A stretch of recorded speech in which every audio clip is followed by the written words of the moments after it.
The third Isle of Man Government Conference focused on the economy, and there were some very informative sessions, but the political background to these discussions was the sharp rebuke issued to Manx Care by the Chief Minister for unacceptable health overspends.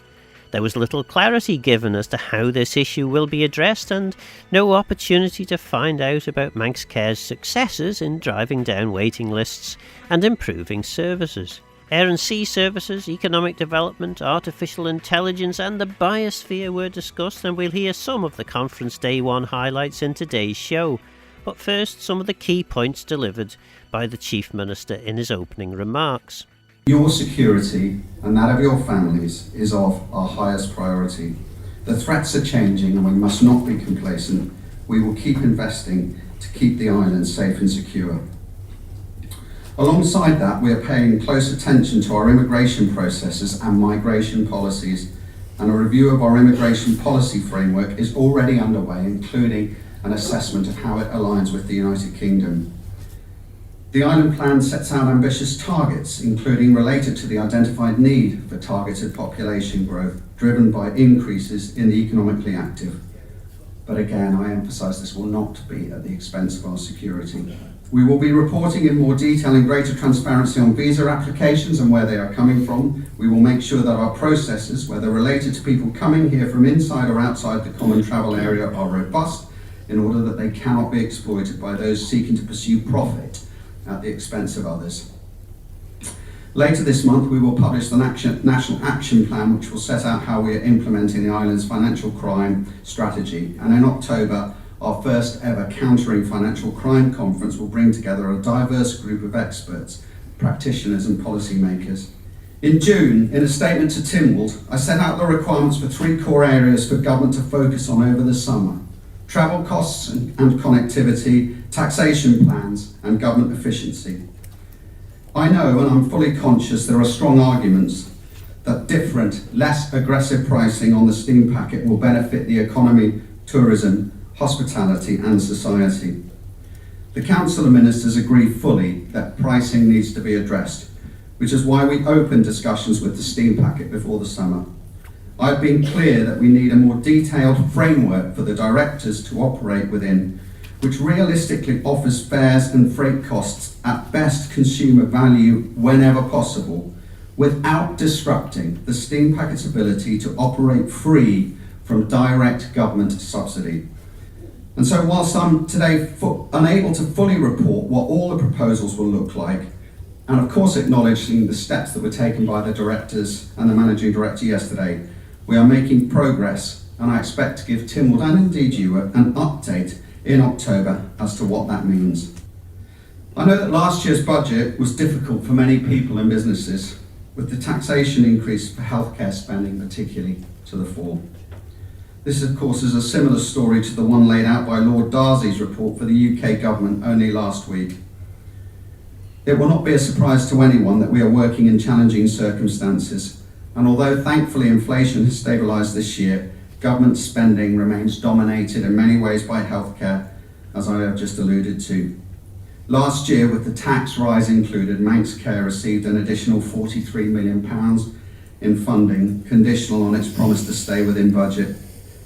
Departments of government, including health, must stick to their budgets, irrespective of whether they believe or not they are underfunded, and an immediate turnaround plan is now required for Manx Care. These discussions are underway, and as soon as that plan has been agreed, it will be communicated to Tynwald and the community. The Chief Executive Officer for the Isle of Man Government will be speaking further tomorrow on the future shape of public service delivery, and will outline the strategies needed to create a more efficient and sustainable public service in year, as well as the medium to long term. In advance of the budget, I can tell you we are tasking the Chief Executive Officer to draw up a government efficiency and reform plan to deliver as a minimum £10 million of savings and efficiencies outside of healthcare. This work will commence immediately once the plans will be drawn up, and in conjunction with the Operational Performance Board and Tynwald, this will be announced in conjunction with the budget to take effect from April 2025. Productivity is the key word at the heart of the reform programmes, and technology must play a fundamental role in this. I will also ask the Chief Executive Officer to include in his longer term plans the options for reforming government departments and organisational structures. Ladies and gentlemen, it is very easy for us to become self-absorbed in our own problems without recognising the context of the international picture beyond our shores. Just because we live on an island, it does not mean we are immune from British economic conditions, the weather, or indeed global events. We are going to secure our ports, we are going to secure our immigration, we are going to secure our public finances, we are going to secure our travel connectivity, and we are going to secure more effective government operations. Stability, security, and safety will be the watchwords. I want you and your families to feel physically and environmentally safe, fiscally and economically safe, and to be safe in the knowledge that despite the difficult challenges all around us, we continue to make progress, working together as a strong, stable and proud island nation. So has the Chief Minister captured the public mood there with his call for stability, security and safety? Were these things not a priority for the first 3 years of his government? One thing that was undoubtedly a priority for the government 3 years ago, and still is, was economic growth. Enterprise Minister Tim Johnson told me what his department is trying to deliver. Well, I think, Phil, it was an opportunity just to explain to people what we're up to as a department. Like you say, what we're about is about helping to develop the economy. It's about the economic strategy. We don't own it, but it's very much part of what we do, and all of that work is driven through the executive agencies. And as you know, that's a public-private partnership. So it's very much about getting feedback from the real world, making sure that we're understanding what the real challenges are, and putting plans in place to help that. So that's what we're there to do, and to grow the economy. And I think the message is generally, and I think the Chief Minister alluded it to, is that, it would be wrong to stand up and say everything's great in the world, because it's not. We've got some real challenges. We've got some challenges at home, but there's some big external things which are affecting everything to a certain extent. But despite those challenges over the last 3 years, what we're seeing is progress. And you only have progress when you've got a plan set out. And that's the important message. There is a plan, but it has to flex. It has to change depending on the challenges, as the Chief Minister alluded to. But it's important we do have a plan and we stick to that and have those targets. And obviously job creation is one of those. So we're very much on track on that. So that's a real positive. But in no way do I want to dismiss the fact that there are sectors of our economy that are really struggling. And I think we know, for example, retail hospitality is having a really difficult time at the moment. We saw the meeting we had at the Manx Museum a few months ago. And I think that's why it's really positive today that I've announced the new hospitality group, because it's important that those individuals come together and we get a clear message from them what are the challenges are, so we can hit the ground running with them and look to do what we can do, rather than having lots of different disparate voices coming in and that challenge. Let's get everyone together, let's sit down, let's work out what the challenges are and where we can help. But the overall situation is still positive, and I think that's the point, regardless of some of the challenges we've had. And I suppose this is the part of the problem that you have, and in terms of convincing the Manx public. The Manx public are just seeing businesses closing. They're seeing problems in terms of hospitality sector being able to afford to continue on the island. How do you overcome that? Presumably this new hospitality group is going to be one of the ways, but this needs to happen quite quickly, really, doesn't it? I think it's a sector that really reflects, obviously, like you say, much more public sentiment. We can talk about other sectors of the economy, finance sectors, etc., that are doing really well. But like you say, to a lot of people that doesn't mean a great deal. Disposable income has been a big challenge for people, and I think that's when you tend then therefore see a barometer of that through how the health of the hospitality sector. Bottom line is people are going out less, they're spending less because they're tightening their belts. That's a challenge. We've seen, for example, across the economy, over 60% increase in energy costs over the last couple of years. We've seen wage bills increase for small businesses. We've seen the big challenges around interest rates. Inflation. All of these things are affecting all businesses, but when you're working in a sector where there are very, very tight margins, which unfortunately that's how the hospitality sector works, you are going to see them, have problems earlier than others. So we recognise that. The challenge then is, well, what do you do? Clearly, we supported all sectors through COVID, for example. Over £130 million went into the sectors over that period of time.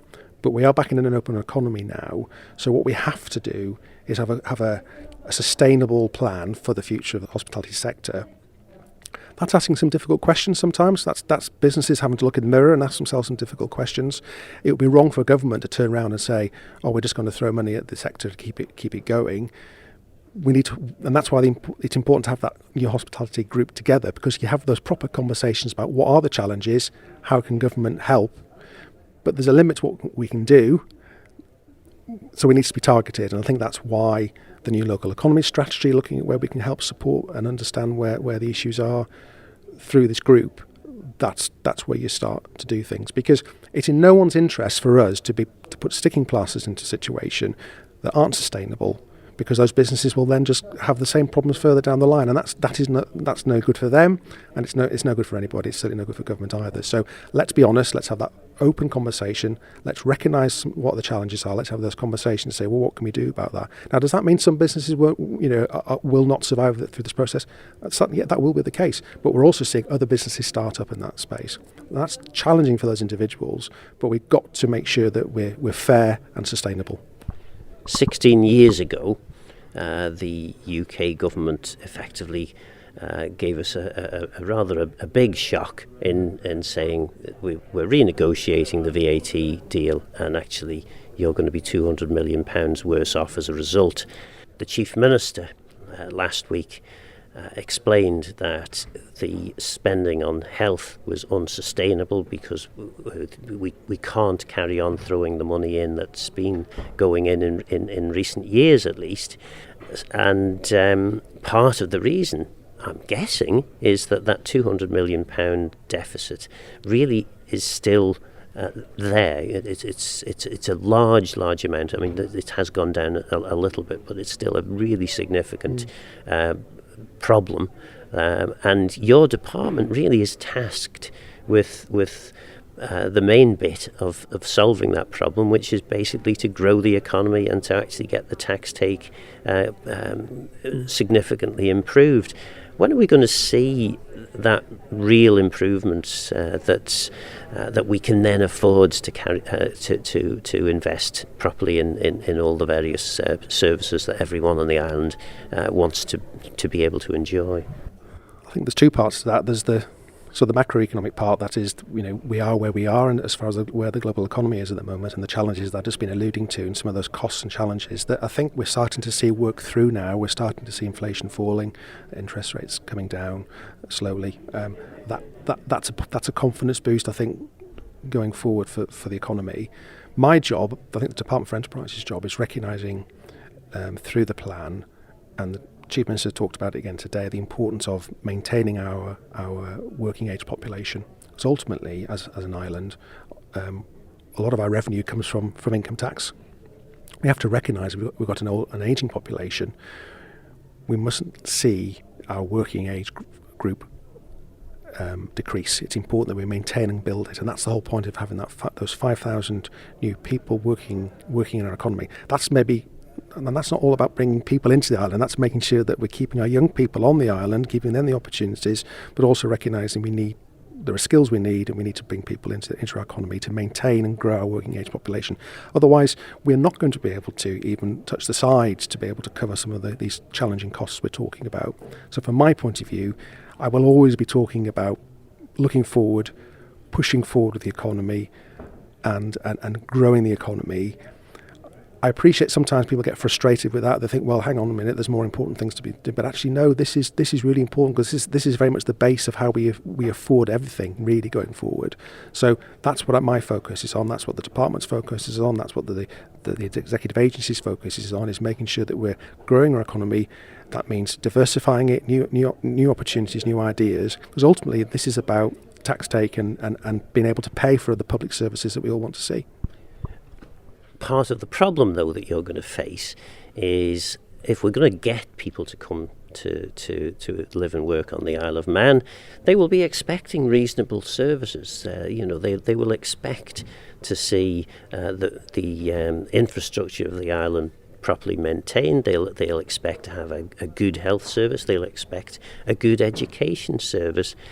Chief Minister, in his opening remarks to the conference, basically said there's £10 million worth of efficiencies to be found. And of course, when we're talking efficiencies this far into the 16 years of that £200 million loss to the VAT take, what we're really talking about is cuts to services, aren't we?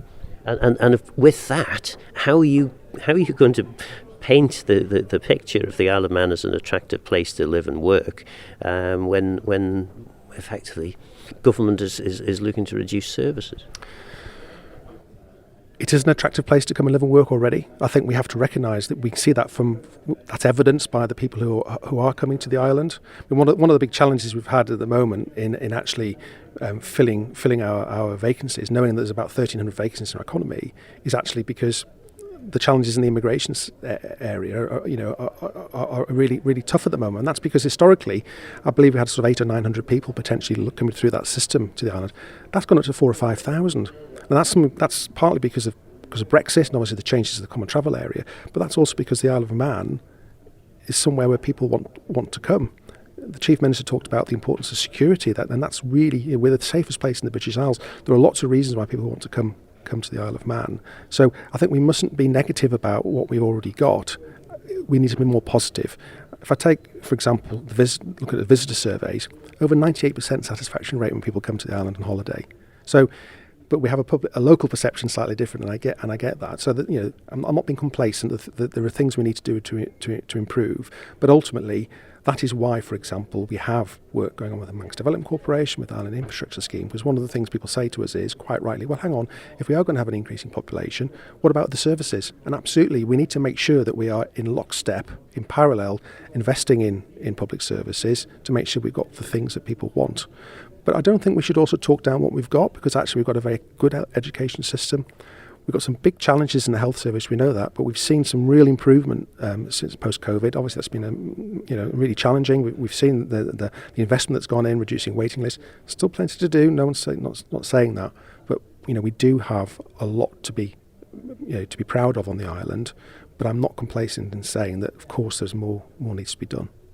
The graph that you showed about employment all looked very positive. Basically, since this administration has come in, there had been a significant increase in jobs. But what you didn't show was the 2 or 3 years before that, in which COVID had a dramatic impact and reduced the number of jobs. Is part of that increase just a bounce back from COVID? No, I think with what we are seeing now, a genuine increase in our working population.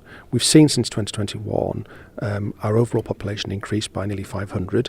So we are seeing that development. Clearly, there's people leave as well as come, but what the evidence suggests that people who are coming to the island are younger, coming with families, especially through immigration. So again, this challenge of saying, we need to make sure that we've got a younger working base on the island. We are working in that direction, so that's really positive. And I think, that's what we need to do. But what we have shown, and I think, from my point of view, really, the island plan was set out in 2021, the economic strategy, so we need to measure from that point and say to people generally what we've seen over that period is well over 3,000 jobs created. But I think more accurately is we've seen over 1,300 more people in employment. And that is very much as we set out. We set out to have 1,800 by 2026. So from an indicator point of view, we are heading in the right direction with those targets. Now, what we've been talking about, quite rightly, is that's fine, but how people feel at the moment on the ground is different because of all these other challenges, and so we mustn't get away from that fact. But at the same time, it's my job, the department's job, to keep pushing forward and making sure we are improving that sort of playing field for the future. That was Enterprise Minister Tim Johnson. More from day one of the conference after the break. Connectivity is the government buzzword for air and sea travel. Airport Director Gary Cobb, the airport's commercial director Hannah Lebeo And Chris Holliday from the Airport Board are among those tasked with improving air services. They've certainly had a lot on their plate with significant disruption at the airport. I'm guessing, Gary Cobb, that you would suggest that we are over the worst of that now. Yeah, so again, air traffic control is something that makes it into the media, and I know that there's quite a lot of noise around that, and when you have cancellations, they typically make quite big media splashes, and everybody talks about it. But one of the things that we were talking about there was we went through some of the metrics for where the airport was. So against 2024 figures, so 24 versus 23, we have seen a 15% decrease in terms of delayed flights under an hour, a 42% decrease in terms of delayed flights over an hour. Our on-time performance has increased by 21%, so it's now at 90%. And in terms of cancelled flights, down 41%. So whilst we still have issues, there's still quite a lot of work to do. Actually, our performance in summer of this year has been a lot better than what we saw last year. And hopefully next year we'll see similar improvements going along. And eventually until staffing and resilience is into the system that we can not necessarily have to speak about ATC or delays or anything like that again. And of course it is a major concern for the travelling public when they have delays to their flights or flights cancelled. You did though suggest that perhaps people could be a little bit more circumspect in the way that they criticise. Certainly one of the suggestions that I got from what you were saying was that perhaps air traffic controllers are leaving the Isle of Man because of the abuse that they get, the ridicule they get on social media. So whilst no direct proof that air traffic controllers are leaving, I know that there is a lot of unhappiness in the team with the level of hostility that they face. Our air traffic controllers are deeply proud of the profession that they do. Everybody who works in aviation loves what they do. I know that our air traffic controllers now don't tell anybody where they work, because as soon as they mention it, they'll get the jokes, they'll get quite a lot of abuse. We need to remember that these are the guys, and it's not just air traffic control. Without fire, without security, without airfield ops, the airport would close. These guys and girls turn up every day, go above and beyond, and are the reason why we can stay open for as long as we can. I think 75 times out of 92 we've managed to extend past their contracted hours. They do everything that they can. So shouting at the people who are going above and beyond it just seems a little bit crass sometimes, unfortunately. And I think whilst the problems can be aimed at me, can be aimed at government, I think aiming it at the people who do all the hard work at the front line, I think is wrong, and I think people should get behind them. It is a market where people can leave and can go to other places. They can vote with their feet, and if people decide to vote with their feet and go to an area where they are respected, where they are loved and welcomed, that will have a really bad impact on us. And Chris, I mean, this is not a unique problem to the Isle of Man, is it? I mean, your role as a non-executive director on the airport's board is to bring external experience to the Isle of Man. So I presume air traffic control particularly is an issue everywhere you go in airports. Yeah, there's certainly a stress on air traffic control resource in terms of qualified air traffic controllers around much of the UK. It surfaces itself in different places at different times as all the airports try to move resource around or recruit and compete with each other for air traffic controllers. But we've seen it even in the context of Gatwick, where they had a very difficult Sunday afternoon not so long ago, where they were short of air traffic control resource, and it manifested itself. It's true across the industry at the moment. There's a distinct gap in terms of the available people versus the ideal numbers that everybody would want, and it hits different airports at different times in different ways. But unfortunately, air traffic controllers aren't people who you can rapidly bring online to fill these gaps. They take quite a time once you've recruited them to actually get them to be productive at a particular airport. So once you're behind the sort of resource curve, recovering it isn't instant. And certainly the team here at the Isle of Man has worked very, very hard to recover the resource numbers to where we need them on air traffic control, and it's moving back in the right direction. But there are no instant fixes. And again, you're here because of your experience. How does the Isle of Man airport, how does that compare with the other airports that you have experience of? I think it's generally in a fairly reasonable place in terms of the amount of service it's got. There are some weaknesses in the network which are being addressed. The airport, I think, has got a reasonable basis in terms of its assets and its facilities and the terminal building, but there's always room for improvement.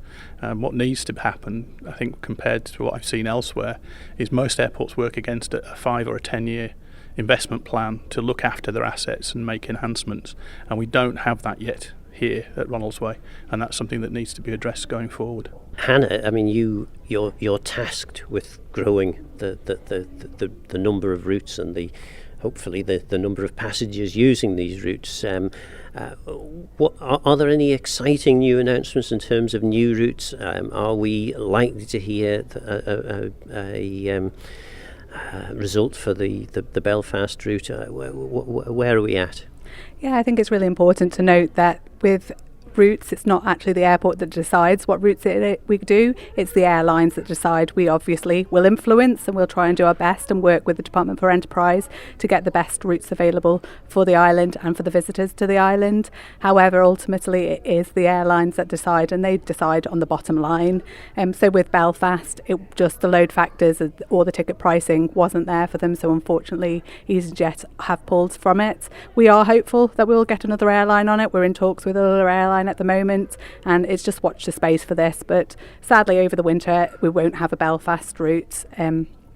Other routes, yes, we are in talks on a number of other routes. Unfortunately at this point I can't tell you what, but we also have to remember that airlines work quite far in advance, so they're looking at winter 2026 now for routes and 2025 for the summer side of things, so we're talking in advance that you won't see anything brand new straight away. And how do you sell Isle of Man routes? I mean, in terms of persuading airlines that actually, yes, you really do want to set up a new route from the Isle of Man. It's a lot of engagement, a lot of courtship, go to different places to see them face-to-face. Face-to-face meetings are still so important for that. And then just looking at things like we do surveys with them. So if ever you see a survey that the Isle of Man Airport's put out asking for your feedback, please do give it, because it's usually for an airline that will have a number of questions for making sure that route's viable. It's talking to different businesses, etc. And as I said before, working with Department for Enterprise, so we can sell that story all together of why we think a route's viable. How do the listening public and the flying public, how do they give you their feedback? Well, one point I would like to make is that we do have 3 forums. One is a regular passenger forum, which meets quarterly. Anyone who wants to be involved in that, just go to the website, see what our email address is. I think it's airport.admin.gov.im, and say you would like to be part of it, and I'll get in touch with you and join you to the next meetings. We also, for the travel agent and travel industry market, we have a forum, and we're also part of chambers, so we sit on a number of different meetings with the Chamber of Commerce. So that's a really good way to get direct face-to-face feedback to us. We're also going to have some feedback machines in the departure lounge, so people can put their feedback into those too, and just the normal way as well of emails would be very happy to have, so please do drop us a line. And finally, I suppose, Gary, a graph was shown of the passenger numbers, both air and sea. The sea passenger numbers have recovered now to above, in fact, pre-COVID levels. Airline has been a little bit slower. What's the reason for that? So this is something that's seen across industry. So I think we are about 85% of where we were in 2019. That's pretty much standard for most of the regional airlines. I think even Jersey, Guernsey are very similar. One of the big things that's missing is business travel. So I think with the advent of Teams and a lot of telecommunications, a lot of business travellers aren't necessarily going across anymore.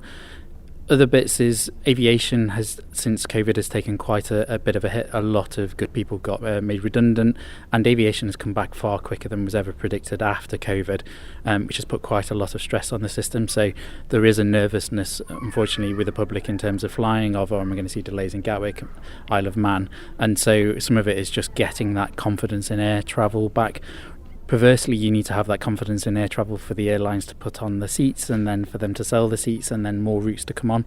So we are just in that process of building more seats, more people flying, the airlines will do more, and then it will start to grow. But it's a virtuous circle that you've got to start, and unfortunately for us, starting it is just building up the load factors, getting more people flying, and then the good times will come. Next up, Brian Thompson, Managing Director of the Steam Packet. One of the points that you answered at the conference was a question which had been framed to suggest that the Steam Packet was nationalised. You were quite keen to point out that it hasn't been nationalised, but it is government owned. What is the difference between a government owned company and a nationalised company? Certainly, to my mind, a nationalised company would mean that we were a sort of fully government-run, government department, rather than a company who happens to be owned by government. There's quite a difference, and I think that's a sort of common misconception across the island that, you know, we listen to government policy, we share the vision for growing the island, growing the visitor numbers, but actually the decision making is made in-house between myself and the board and the management team. And I think that's very important, that expertise is respected. You know, we respect politicians and government and our customers and what they're trying to achieve, but actually as a company we also have goals to achieve. The Chief Minister mentioned this morning that subsidising the Steam Packet is not on the agenda. I think that's something we support, and really the user should pay for the boat, not the taxpayer. Albeit, you know, we announced yesterday a sort of pricing initiative. We've got some more coming down the line. We, you know, respect that perhaps fares can appear high at times, but the fares are managed by supply and demand and dynamic pricing. Whether you agree with that or not, that's the model that's in place. So we'll continue to try to run the company as best we can with those sort of finances in mind, as well as the sort of customer service element and actually our duty to the island and to the freight customers and their customers as well. Was it a coincidence that the reduced fare media release went out the day before the conference? No, I don't think it was a coincidence. Obviously we want to get it out there, we want it to be a discussion point. The other pricing initiatives we're working on will come down the line as well, and it's about growing the passenger numbers, growing the visitor numbers, getting locals travelling more as well, and enjoying that fine vessel that we've got, because it's there to be enjoyed. And you know, there was some criticism of the Manxman and the food and things like that. I don't really recognise that. That's no the feedback I get from 99.9% of the people using the boat. So, you know, taking board the gentleman's comments, but you know, we in general I would say he's perhaps misled himself there. The Manxman, I mean, you've mentioned it. It has come in for quite a lot of criticism. It's had its issues certainly since it was purchased. Are these just teething problems, or are we likely to see ongoing issues with the boat? And I'm guessing I know what you're going to say. Well, I don't have a crystal ball, so as for ongoing issues, I think issues when a vessel's new is you know, that's normal, that's what you expect.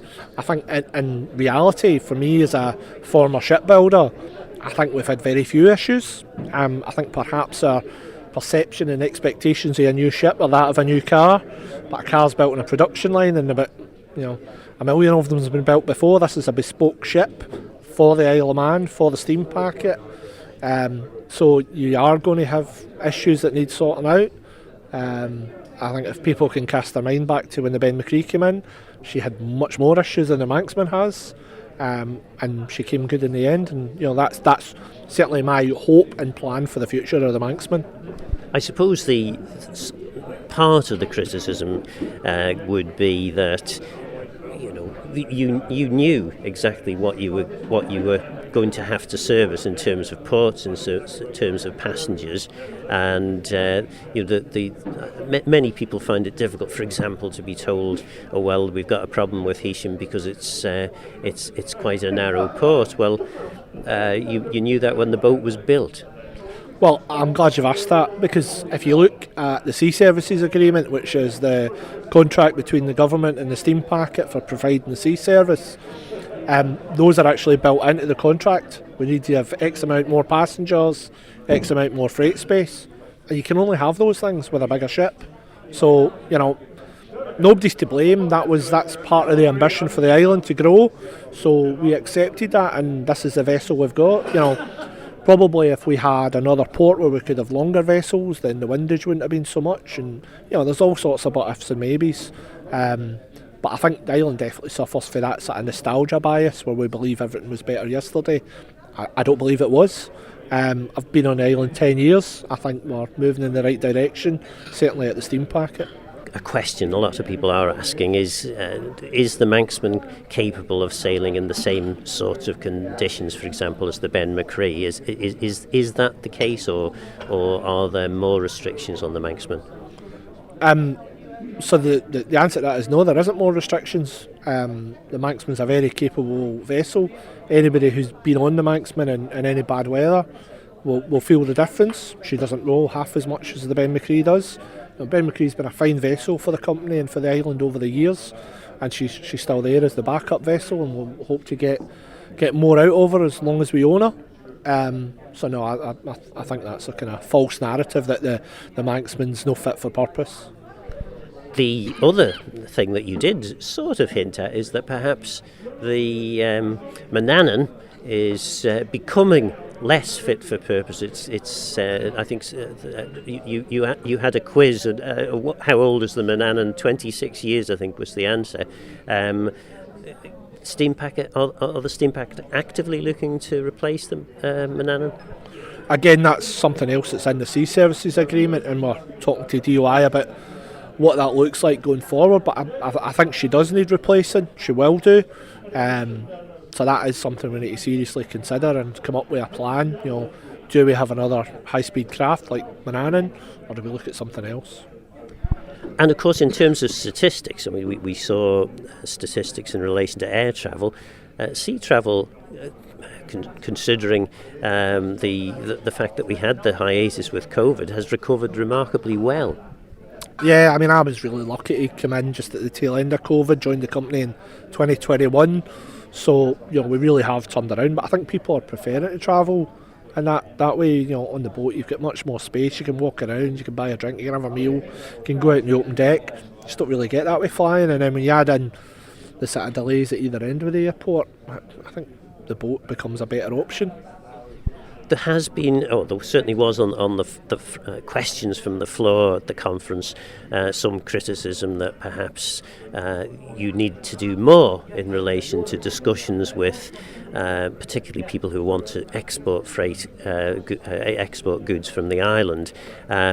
Your answer was you're happy to take calls. Why do you think it is that people say that they've had these conversations with the steam packet and you say you haven't had any? Yeah, I think they're perhaps speaking to the wrong people, because obviously to get freight from one place to another you have to use a third party perhaps. So I think it could be maybe that, but certainly direct contact, I've had very few people speak to me. People tend to want to go to the business agency of DFE or the Minister of DFE rather than coming and speaking to me, and I don't really know what they expect. I think they're waiting for the Minister to instruct us on what to do, but that's not the case. We're a business, and we'd much rather have people's business than not, so we're not going to chase people away. If they come to us with a proposition saying they want to export ice cream, for example, we can facilitate them speaking to the owners of the trailers and seeing what they can do. But you've got to remember, in that commercial world, everybody involved in that supply chain has their own say in everything. Are you confident that the issues that have been facing the steam packet over the course of the last 12 months in particular, the issues which have resulted in quite a lot of social media criticism, which you were quite robust in talking against, are you confident that the excuses the keyboard warriors need to engage in their criticism of the steam packet, that those excuses will be diminished over the next, year, 2 years, 3 years? I think it's a difficult one, because some of the issues we've seen have been weather related. Last winter I think was one of the worst winters on record.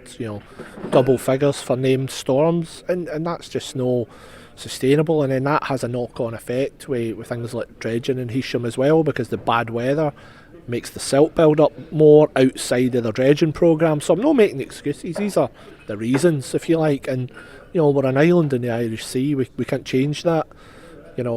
I think you can, people talk about climate change, it could be that, but we need to be dynamic and be on our toes to be able to, do what we can in these circumstances, because these are the circumstances we find ourselves in. So I can't make promises, like I said before. I've not got a crystal ball, but what I can do is make sure we're as resilient as possible.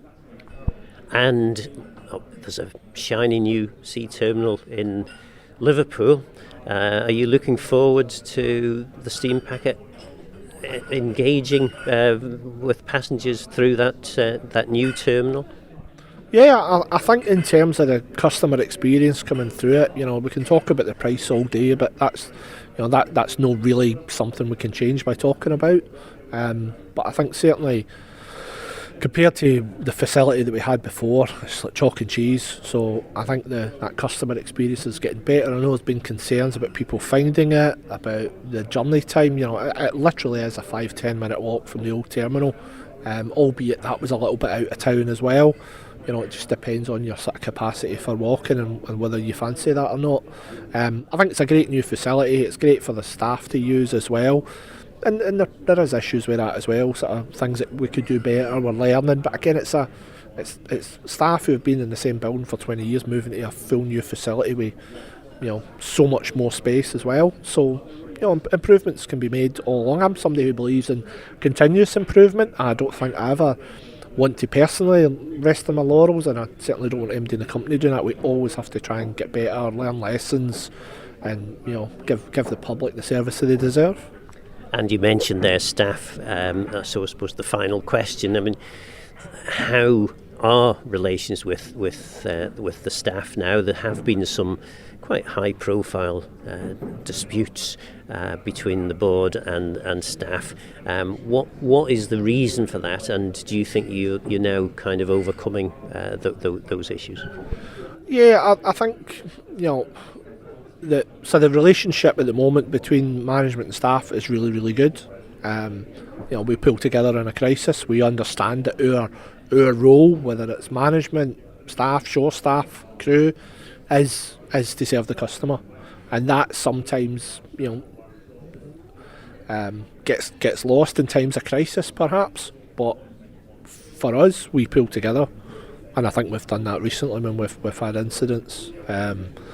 Hisham number 1 link span being out of action's caused us a bit of problem in terms of getting customers on and off by bus, but the teams pulled together, improved things, tried to get that system as smooth as possible. It's never going to be ideal like it is if we were on the proper berth. So, it's as I say, continuous improvement, operational resilience, and I think people have to understand the challenges as well. And finally, Infrastructure Minister Tim Crookall. I asked the Minister, does he understand the frustrations the travelling public feel about travel to and from the island? People have had it explained to them in the past, and certainly the media have. They were taken down and talked to at the airport, and everything was explained about air traffic control and stuff. And Gary's repeated this morning. There are issues that are well outside of our control that we have to deal with. And we always get the blame for it. And, all right, we're here to take the blame. And sometimes, don't get me wrong, sometimes it could be our fault.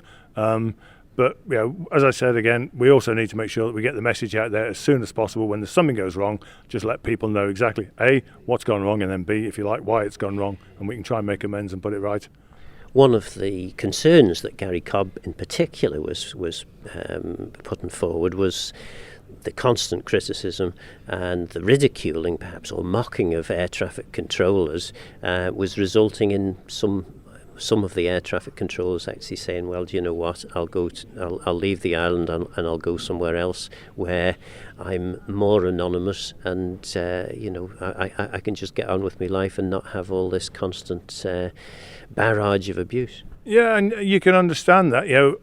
I put myself up for public office, and I'll take the abuse that we get and things. I'm paid to deal with that, if you like.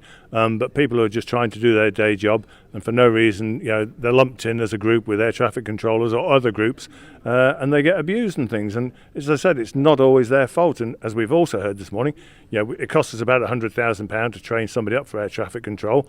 And if another airport or airline who run airports want to come in and try and buy those people, it's literally like headhunting them. They will pay the bond that's on those for the training, and they'll pay them and take them away and offer them more salary. And that's what we have to deal with. Thankfully, not too often, but it has happened or could happen again. One of the other, a couple of criticisms. One was that we've got this nice, shiny new facility in Liverpool, which we can discuss the cost and the overspend on it, or the very high cost of it, but it is actually a good facility. Likewise, there's been upgrades at Heysham, and one of the suggestions was, well, actually the sea terminal is starting to look a bit tired and it's not particularly user-friendly. You didn't, when asked the question about whether there were going to be upgrades, you basically said that perhaps it's a bit difficult to upgrade because we might be doing something else. What was you thinking there? Yeah, well, I actually didn't finish answering the question, to be fair. You're right, because the question was more about the lifts to and from and those coming off the King Edward Pier, I think, rather than going up the stairs and finding either escalators or a quicker way of doing it, which I think I sort of answered. But, the rest of the sea terminal building is very tired at the moment, and there is some money aside to try and do something with it. But, I mean, you could throw bucketfuls of money at it, and at the end of the day, is that building still fit for purpose? In places I would say no, and that's something in the bigger plan we have to look at, I suppose, going forward. I think I likened it to the Lord Street, the Parade Street site, and that site as well. It would be great to be able to develop all of those in the near future, because they're all looking very tired. One of the ways in which you could resolve issues is if people knew that they had a reliable bus service. That was raised at the conference too. I mean, how can you have the situation like we've had recently? I mean, I suppose one wag has suggested to me maybe all the bus drivers had a team entered in the tin baths or something. But that same weekend, people attending the tin bath races wouldn't have been able to necessarily get a bus service to get home. But I would say, and as I said again, they are rostered to do their hours for the week, and if they don't want to work overtime on the Friday or the Saturday as it was last week when we had these issues and we can't get hold of other people to do it, then unfortunately we have a shortage, in which case we need to look at the routes and how many buses we have on those routes to make it happen. I don't know whether there was a team entered in the tin bath race or not, and if it wasn't that, it would have been something else another weekend. But it was also, as I said, the weather was glorious that weekend, Friday, Saturday, and people might have seen that coming up and just said, I'm not going to do overtime this weekend. I've done my shifts and I'm taking that time. I honestly don't know. But the message we need to get out there is, A, the buses aren't going, or whatever the case may be, buses, planes, boats, whatever it is, why they're not going and what we're going to do about it, and, get that out there in the public domain, because lack of knowledge is, it's a dangerous thing. People want to know when they can go anywhere, where they want to go, but also, why they can't go, so we can sort that out as soon as possible. One of the very, very clear statements made by the Chief Minister this morning was, we're running out of funds. We don't have the money to pay for the services that we need. And actually, Chief Officer has been tasked with finding £10 million worth of efficiencies. Now, anyone who's worked inside of government will know that for the last 16 years, that's been the top, the top of the list of priorities for every department of government, is to drive through efficiencies, make departments more efficient, make services more efficient. £10 million, that's presumably they're going to be coming after your department because you're one of the bigger spending departments. How is this going to happen without services being cut even further? I honestly, the answer is at the moment I don't know. It's not just our department, but as you say, we've got one of the biggest staffing departments along with health, and we'll have to deal with that. Home Affairs, again, it's not a huge department, but everything they do is, most of their money is down to for the salaries and things like that, so it's going to hit them too probably. But we have to be very careful what we do, because as the Chief Minister started off this morning and said, The island is a very safe and secure people. It's a great place to be. And in fact, one of the first speakers this morning didn't want to ask a question. He wanted to make a statement, and it was, the Isle of Man is a great place. I don't know who that person was, and he certainly hadn't been paid by anybody, but that's all he wanted, and he got a round of applause for it, and quite rightly too. It is a great place. Yes, there are problems here, but just when you watch the news at night and when you see what's going on across, we are so lucky still, to live on this beautiful island, and we just need to do, of course it can be better. We can make it better. But we've got hard times like everybody else, and we need to deal with that. So what do you think? Is government finally on track with its revised priorities? Do you notice the improvements in air and sea travel that were trumpeted at the conference? Are you convinced by the political mood music from ministers, or are you looking for greater clarity? Let me know your thoughts on the programme by contacting Phil Gorn at manxradio.com, and get in touch if you have any ideas for future shows. Don't forget, this programme is available as a podcast on Manx Radio's website. I'm Phil Gorn, Gora Maius and Geistachrum. Thanks for listening.